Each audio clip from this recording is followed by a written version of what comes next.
Dalam Public Gold ada satu sistem namanya introducer, iaitu dealer yang membimbing pelanggan. Public Gold bayar komisen kepada introducer yang memperkenalkan pembeli kepada Public Gold. Best kan? Dari sudut pemilik emas, introducer ni ibarat macam ibu bapa dalam Public Gold. Memang kita boleh beli emas tanpa introducer, tapi kebanyakannya kalau tiada introducer akhirnya mati separuh jalan. Kenapa? Sebab emas mata-mata tidak bermakna kalau kita tidak ada ilmu. Tanpa bimbingan, bila berlaku masalah, tiada siapa yang akan bantu atau peduli dengan kita. Jadi kita terkapai-kapai sendirian. Kalau bernasib baik, mereka ni terpaksa menumpang bimbingan dealer lain yang sanggup ambil mereka sebagai anak angkat. Sedih kan?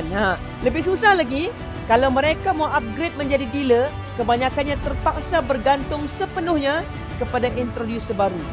Jadi, sebab itulah majoriti dealer yang berjaya semuanya mempunyai introducer sendiri, yang ada bimbingan, yang ada support group.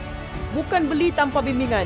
Dengan ada introducer, mereka ada tempat rujukan sampailah mereka cukup matang untuk berdikari sendiri. Jadi, bila anda mau beli emas di Public Gold, pastikan ada introducer dan pilihlah introducer yang aktif dan betul supaya mereka ni boleh bimbing anda bila-bila masa sahaja anda perlukan. Beli emas dengan introducer atau tanpa introducer, harga tetap sama. Tak ada beza pun. Yang berbeza hanyalah bimbingan percuma kalau anda pilih yang ada introducer. Memulaikan tabungan simpanan emas serendah RM100 dan tidak ada komitmen bulanan, isi beg biru, saya bantu anda. Moga kekayaan anda bertambah dengan ilmu. Follow for more tips.